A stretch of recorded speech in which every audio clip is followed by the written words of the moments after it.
హనుమకొండ జిల్లాలో ఇటీవల జరిగిన వివిధ కార్యక్రమాల గురించి ఇప్పుడు తెలుసుకుందాం. వర్షాకాలంలో కాలనీలు వరద ముంపునకు గురికాకుండా చర్యలు చేపట్టడం గురించి రాష్ట్ర దేవాదాయ శాఖ మంత్రి అధికారులతో నిర్వహించిన సమావేశం, క్రీడా పాఠశాలలో ప్రవేశాలకు ఎంపిక, జిల్లా నుంచి 55 మంది విద్యార్థులు జాతీయ ఉపకార వేతనానికి ఎంపిక, వర్షాకాలంలో వచ్చే వ్యాధులపై వైద్య అధికారులు తగిన జాగ్రత్తలు, ఆగస్టు 15 నుంచి 2 లక్షల రుణమాఫీ ప్రక్రియ మొదలు, నకిలీ విత్తనాలపై టాస్క్ ఫోర్స్ అధికారులు కఠిన చర్యలు తదితర అంశాలు జిల్లా సమాచార లేఖలో మనం విందాం. జిల్లాలో వరంగల్ గ్రేటర్ మున్సిపల్ పరిధిలో కాలనీలు నీట మునక్కుండా శాశ్వత ప్రణాళికలు సిద్ధం చేయాలని రాష్ట్ర దేవాదాయ అటవీ శాఖ మంత్రి కొండా సురేఖ అధికారులను ఆదేశించారు. వరంగల్ పోతన రోడ్డు నుంచి రంగంపేట, ములుగు రోడ్డు, అలంకార్ పెద్దమోరి వరకు 200 కోట్ల రూపాయలతో నిర్మాణం గురించి కొత్త ప్రతిపాదనను ముఖ్యమంత్రి దృష్టికి తీసుకువెళ్లి నిధులు మంజూరుకు కృషి చేస్తానని మంత్రి సురేఖ చెప్పారు. జరుగుతున్న అభివృద్ధి పనులు, హరితహారం, నగర సుందరీకరణ, ప్రధాన రహదారులు అభివృద్ధిపై మంత్రి సురేఖ అధికారులతో సమీక్ష నిర్వహించారు. గతేడాది వరదలతో భారీ నష్టం వాటిల్లిందని, ఈసారి అలా జరగకుండా ప్రభుత్వ శాఖలు సమన్వయంతో పనిచేయాలని మంత్రి అధికారులను ఆదేశించారు. రాష్ట్ర క్రీడా ప్రాధికార సంస్థ ఆధ్వర్యంలో హనుమకొండ, కరీంనగర్, ఆదిలాబాద్ జిల్లాలోని క్రీడా పాఠశాలల్లో ప్రవేశాలకు ఎంపిక నిమిత్తం సామర్థ్య పోటీలను నిర్వహించనున్నట్లు జిల్లా యువజన క్రీడల అభివృద్ధి అధికారి అశోక్ కుమార్ తెలిపారు. హన్మకొండలోని జవహర్ లాల్ నెహ్రూ స్టేడియంలో ఈ నెల 28, 29 తేదీల్లో 4వ తరగతిలో ప్రవేశాల కోసం బాలబాలికలకు వివిధ సామర్థ్య పోటీలు ఉంటాయని, బాలబాలికలకు ఎత్తు బరువుతో సహా vertical jump, medicine ball throw, 30 మీటర్ల ఫ్లయింగ్ స్టార్, షటిల్ రన్ తదితర సామర్థ్య పరీక్షలు ఉంటాయని తెలిపారు. National means come merit scholarship కోసం నిర్వహించిన పరీక్షల్లో హనుమకొండ జిల్లా విద్యార్థులు ప్రతిభ చాటారు. కేంద్ర ప్రభుత్వం అందించే జాతీయ ఉపకార వేతనాలకు జిల్లా నుండి 55 మంది విద్యార్థులు ఎంపికయ్యారు. ఇందులో ఉత్తీర్ణులైన వారికి 9వ తరగతి నుంచి ఇంటర్మీడియట్ పూర్తయ్యే వరకు 4 ఏళ్ల పాటు ఏడాదికి 12,000 రూపాయల చొప్పున ఉపకార వేతనం కేంద్ర ప్రభుత్వం అందించనుంది. గతేడాది డిసెంబర్ 10న నిర్వహించిన ఈ పరీక్షలో ఉమ్మడి జిల్లా వ్యాప్తంగా 3,482 మంది పరీక్ష రాయగా 243 మంది విద్యార్థులు ఉపకార వేతనాలకు ఎంపికయ్యారు. వీరిలో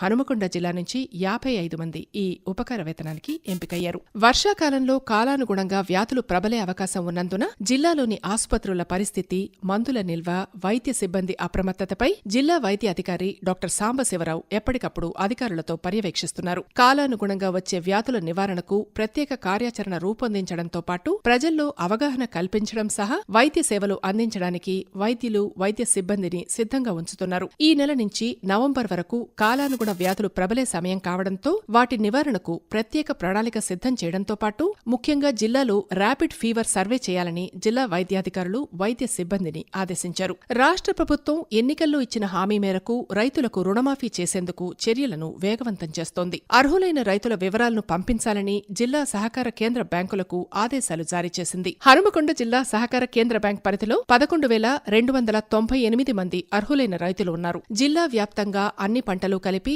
2,40,000 ఎకరాల్లో సాగు అంచనా ఉండగా దానికి అనుగుణంగా విత్తనాలు, ఎరువులు తెప్పిస్తున్నారు. వరంగల్ వ్యవసాయ పరిశోధన కేంద్రం, తెలంగాణ సీడ్స్ సంస్థ ద్వారా నాణ్యమైన విత్తనాలు అందిస్తున్నారు. జిల్లాకు 2 లక్షల సంచుల పత్తి విత్తనం అవసరం కాగా ఇప్పటికే 1,19,000 సంచులు అందుబాటులో ఉన్నాయి. రైతులు కొన్ని కంపెనీలకు చెందిన వాటిని మాత్రమే కోరుతూ ఉండడంతో రైతుల బలహీనతను ఆసరా చేసుకుని వ్యాపారులు అధిక ధరలకు ఈ విత్తనాలను విక్రయించేందుకు ప్రయత్నిస్తున్నారు. దీంతో సమాచారం తెలుసుకున్న వ్యవసాయ అధికారులు టాస్క్ ఫోర్స్ అధికారులతో కలిసి తనిఖీలు చేస్తున్నారు. అక్రమంగా నిల్వ ఉంచిన విత్తనాలను సీజ్ చేస్తున్నారు. 5 ఎకరాల లోపు భూమి ఉన్న చిన్న, సన్నకారు రైతులకు చేయూతనిచ్చేందుకు కేంద్ర ప్రభుత్వం 2019 ఫిబ్రవరి 1వ తేదీ నుంచి ఏడాదికి 6,000 రూపాయల చొప్పున పెట్టుబడి సాయం అందిస్తోంది. వానాకాలం, యాసంగి సీజన్లకు కలిపి 3 విడతల్లో ఈ డబ్బులు రైతుల ఖాతాల్లో జమ చేస్తున్నారు. ఈ సంవత్సరం వానాకాలం సీజన్లో మొదటి విడత కింద 2,000 రూపాయల చొప్పున రైతుల ఖాతాల్లో కేంద్ర ప్రభుత్వం జమ చేసింది.